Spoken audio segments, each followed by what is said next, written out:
Let me ask you something. How do you feel about clowns? Do you love them? Do they creep you out? Do they scare you?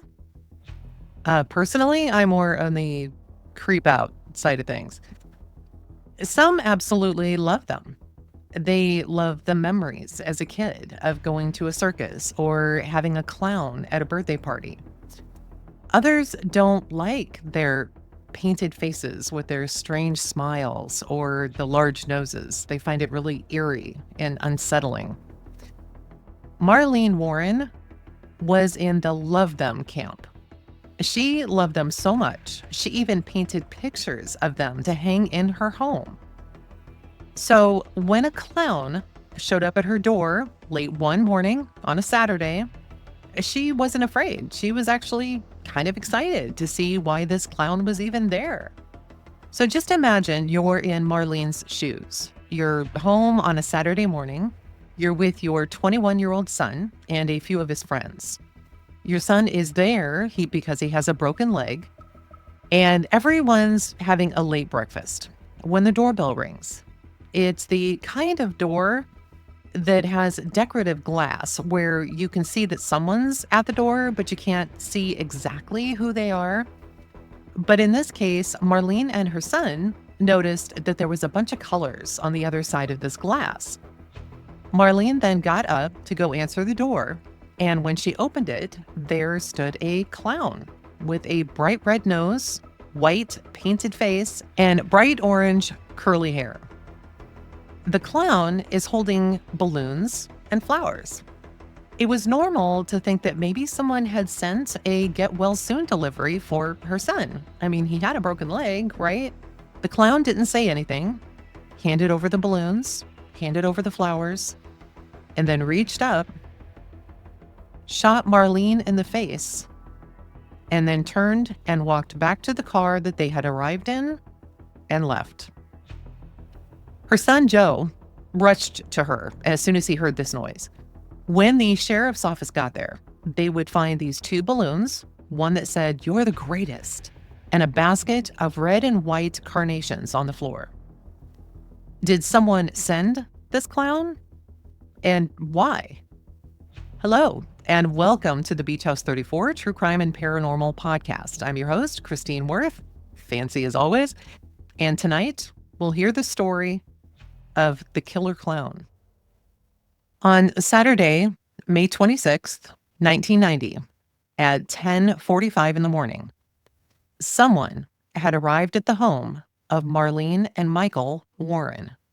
Marlene was there along with her 21-year-old son and three of his friends. They were all having this late breakfast. They happened to notice someone outside the front glass door. They couldn't make out who it was, but did notice a lot of color on the other side of the glass. The person appeared to be trying to ring the doorbell, but in the 2 years since the Warrens had lived there, this doorbell had never been hooked up. On the other side of the door was this clown who had balloons and flowers. This person wore an orange wig. They had a red nose, your typical clown costume, a painted face, and white gloves. When Marlene opened the door and looked at the clown, wondering why they were there, probably waiting for the clown to say something, the clown then handed over the balloons and the flowers, and then pulled out a .38 caliber revolver and fired directly into Marlene's face. She had been shot in the upper lip, and the bullet had lodged in her neck. The clown just turned around and walked calmly to the vehicle parked in Marlene's driveway and left as if nothing had ever happened. The vehicle was a white Chrysler LeBaron with no license plates. With Joe, her son, and his friends in the house, they came running after this gunshot. 911 was called, and as soon as the paramedics got there, they placed Marlene on a stretcher and took her to Palms West Hospital in critical condition. Marlene was still alive. After she arrived at the hospital, she was immediately put on life support. But 2 days later, the family decided to remove that life support because there was no way that Marlene was going to live without it. So 2 days later, on May 28th, Marlene was pronounced dead at 9:30 p.m. The sheriff's office scoured the scene at the home, but there wasn't a lot to go on. There wasn't a struggle. Marlene had willingly opened the door. Nothing was stolen. The only motive that this clown had was to kill, and to do it in such a way that they knew that Marlene would not survive. The clown had purchased 2 balloons. One of the balloons said, "You're the greatest." And the other balloon was described as kind of rare at the time, which was a picture of Snow White and the 7 dwarfs.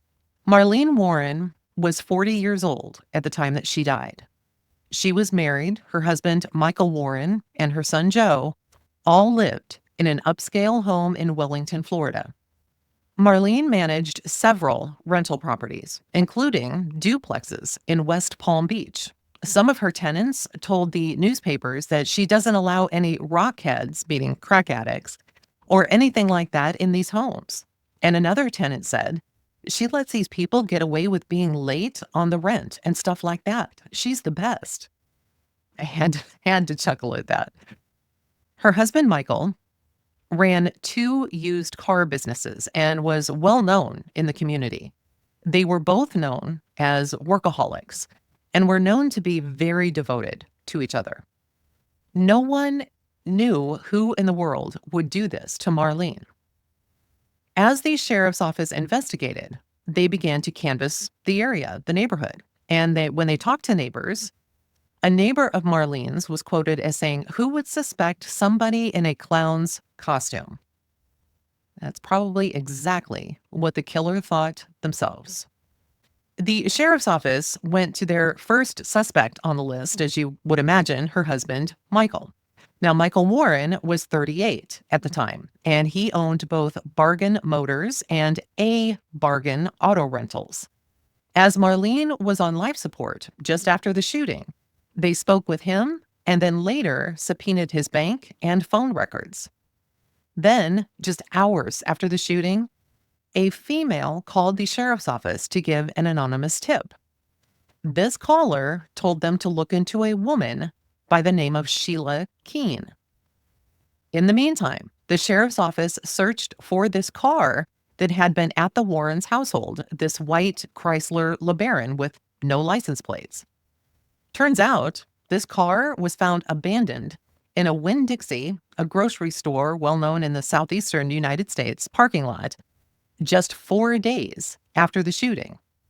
The car had actually been reported stolen from another company called Payless Car Rentals about 6 weeks earlier.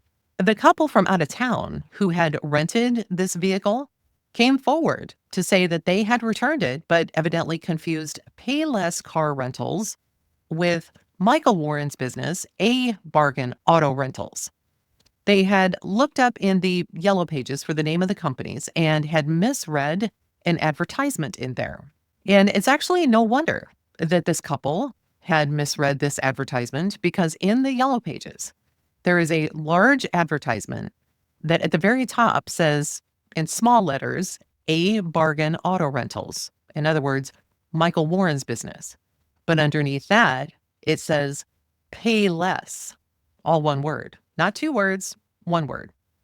So when this couple looked at this ad, they probably thought, "Hey, we're calling Payless Auto Rentals, where we got the car from." So they called this company, the company that was listed that they fully believed was Payless, the place they'd gotten this car. They spoke to a man and they were told to park the vehicle outside the locked gate at Payless Car Rentals and leave the keys in the visor. But here was this stolen car now in the parking lot of a Winn-Dixie that was also tied to a murder. So the car was impounded. And as the sheriff's office searched the vehicle, they found orange fibers that appeared to be from wig hair. They found a Publix bag, another grocery store in the area, and a piece of long brown human hair. As this is going on, detectives have received the phone records. Now, one of the numbers that was interesting to them was a beeper number that belonged to Richard Keene. Richard Keene was the husband of Sheila Keene, whom the woman had called earlier and said, "Hey, you need to look into this lady." He was, however, estranged from Sheila, but they still both operated a car repo business, and they just happened to do contract work for Michael Warren, Marlene's husband. Again, with this anonymous tip about Sheila Keene, and now this connection of her name to Marlene's husband, the sheriff's office took a closer look at her. With Sheila's picture in hand, detectives visited several costume shops in the area. At one shop, a woman who had resembled Sheila had gone into one West Palm Beach costume shop and purchased a clown costume along with an orange wig, white face makeup, and a red nose. It was late when she had showed up, and the shop was actually just closing.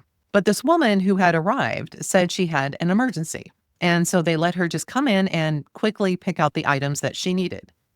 She specifically asked at this costume place for full face coverage, which was something that kind of stood out to the employee. Because a Publix bag was found in the vehicle, detectives visited Publix stores near where Sheila lived. Here, they found another witness who said that a woman who matched Sheila's description had purchased flowers and balloons around 9:20 in the morning, the same day Marlene had been shot.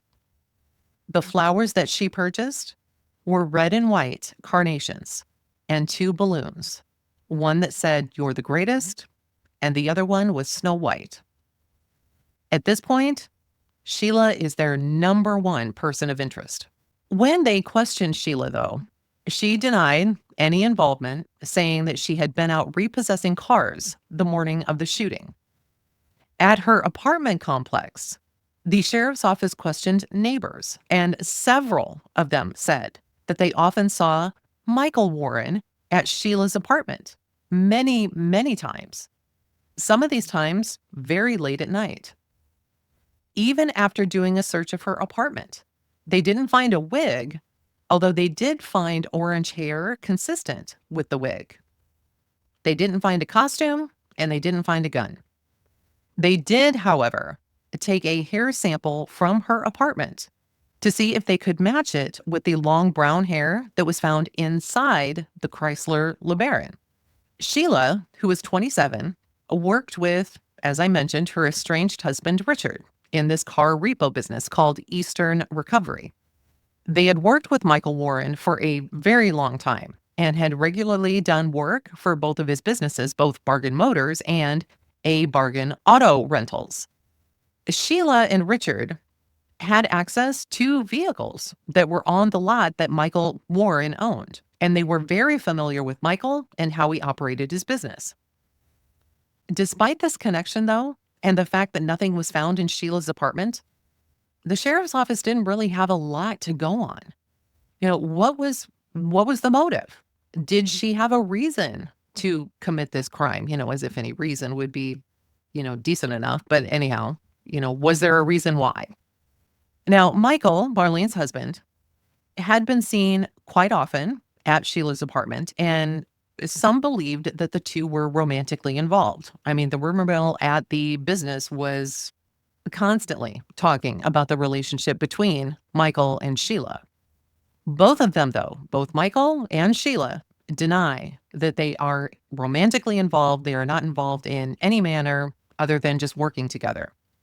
Now, Richard, however, Sheila's estranged husband, said that he had confronted Sheila about an affair not long before the murder actually happened. He also told the sheriff's office that Sheila had asked him about a missing .38 caliber revolver just weeks earlier. And this obviously was the same gun that was used in the crime. The problem, though, is that without a weapon and with only circumstantial evidence, no arrests were made. The sheriff's office did make a statement saying, "We're not ready to make an arrest. There are no new developments. The investigation is just plodding along." What about DNA? Well, DNA matching at the time was pretty brand new. And even though the sheriff's office had grabbed a hair from her apartment to match it with the long brown hair that was found in the car, they weren't able to make a match. But you can't just ignore all the signs, right? There's the stolen car. The fibers found in the car consistent with a clown costume, Sheila herself, having been the one, possibly, who went to this costume shop and purchased the outfit. Then there were the flowers and the balloons from Publix. And then the rumor of her having an affair with Marlene's husband, Michael, kind of all does point to her, but they didn't arrest her. In addition to all of this, Michael Warren had his own issues because this Chrysler LeBaron was traced to Michael's business.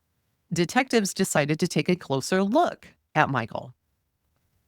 It was discovered that an employee of Michael's had stolen the LeBaron just a few weeks before Marlene was killed. Remember the couple who said they had called a number, talked to a guy, and the guy told him to leave the car outside of Payless Rentals with the keys in the visor?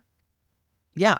Michael's business had received that phone call, and he had sent over an employee to go grab this car. And then Payless then turned around and reported the car stolen. After turning Michael's businesses upside down for 5 hours, the sheriff's department discovered a significant pattern of crimes. These were racketeering, grand theft, conspiracy to commit grand theft, false and fraudulent insurance claims, dealing in stolen property, odometer fraud, notary fraud, false applications for titles, petty theft, and more. And honestly, at this point, I just could not help but think, it's guys like these that actually make used car dealers look so, so bad, just so shady, right? These crimes, though, they weren't just one-offs. He didn't just have one stolen car. He had several. He didn't just have one instance of odometer fraud. He had several. Michael Warren and his company had defrauded insurance companies by reporting stolen cars and then collecting the payouts. And one of these vehicles was this white Chrysler LeBaron used in the shooting of Marlene Warren. Michael Warren was arrested, and it wasn't just him. Another employee of his company was also arrested. In all, he was charged with 43 counts. In 1992, he was convicted by a jury who took 18 hours and 3 days to deliberate.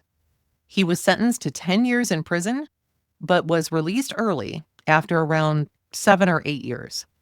Even though the sheriff's office had evidence for Marlene's murder, again, it was all circumstantial. There was no murder weapon found ever. No arrests were ever made. And for years, the case just stalled. Then, decades later, the Palm Beach County Sheriff's Office reopened the case as part of their cold case initiative. Now, technology had obviously advanced, especially when it came to DNA. So investigators thought that this time around, it might help identify the killer. The DNA that was located inside the Chrysler LeBaron was resubmitted and tested. That brown hair found inside the vehicle, it belonged, officially now, to Sheila Keene. In September of 2017, Sheila Keene, who was at the time 54 years old, was arrested in Virginia. They arrived at her home where, surprise, surprise, she lived with Michael Warren. The two had married in 2002, 12 years after Marlene was killed. They had actually moved to Tennessee after Michael's release, and they got married there. Together, they opened a restaurant called Purple Cow Subs and Burgers. Sheila did take Michael's last name, and at some point along the way decided to change her hair color from brown to blonde. Maybe she just wanted to change, a new life and all. Or maybe now that she was with Michael officially, she probably just didn't want to be recognized by authorities. When employees at the Purple Cow were questioned, they spoke about how aggressive Sheila actually was. Somehow along the way, they had heard a rumor, don't know where it came from, that she had killed Michael's wife. This could just be rumors, something nasty that was started because someone didn't like Sheila, but, boy, that's a very specific rumor. One year, though, during Halloween, all the employees dressed up. And this year, Sheila's costume was a clown.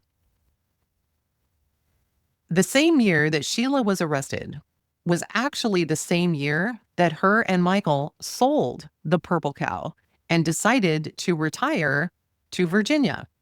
Upon her arrest, Sheila asked the police if they were going to arrest Michael too. Now, that's an interesting thing to say, don't you think? For the record, there wasn't any actual evidence that Michael was involved, and probably the only person who could testify to that would be Sheila herself. Do you really think that she was going to turn on the one guy that she literally killed for? While Sheila is awaiting a trial date, which had been postponed multiple times, including during 2020 when COVID hit, the day finally came in 2023 where it was time. However, instead, Sheila decided to plead guilty to second-degree murder. During this plea deal, she had to admit that she did in fact murder Marlene. Sheila was then sentenced to 12 years in prison with credit for time served, and it's likely that she'll be eligible for release in September of 2025. Over the years, theories came and went. The person who killed Marlene, could it have been an angry tenant? Maybe someone was mad about a car. Sheila was always top of mind, but it could never be actually proven. Detectives knew, however, that this murder was very personal, it was thought out, and it was premeditated. And the fact that she only got 12 years in prison is astonishing to me.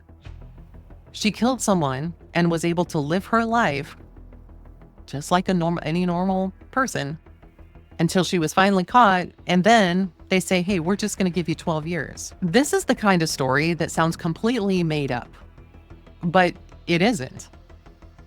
Why would someone go through all of this effort, a clown costume, balloons, flowers, just to commit a murder? And do it, I might remind you, in front of her child. It was cruel. It was deliberate. To think that your only option of getting the guy that you want is to kill his wife is sickening.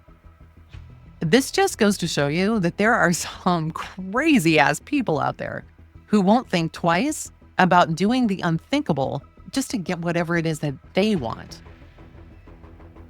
And that's all we have for today. Thank you. Thank you all for listening. You are so appreciated. If you have a moment, check out my Patreon, where you get access to perks like ad-free videos and bloopers. And if this isn't your thing, that's okay. You can still support the channel just by clicking the subscribe button on YouTube. It doesn't cost a thing, and it helps the channel grow to bring you more and more content. That's all for now. Thank you so much. We will talk soon. Bye for now.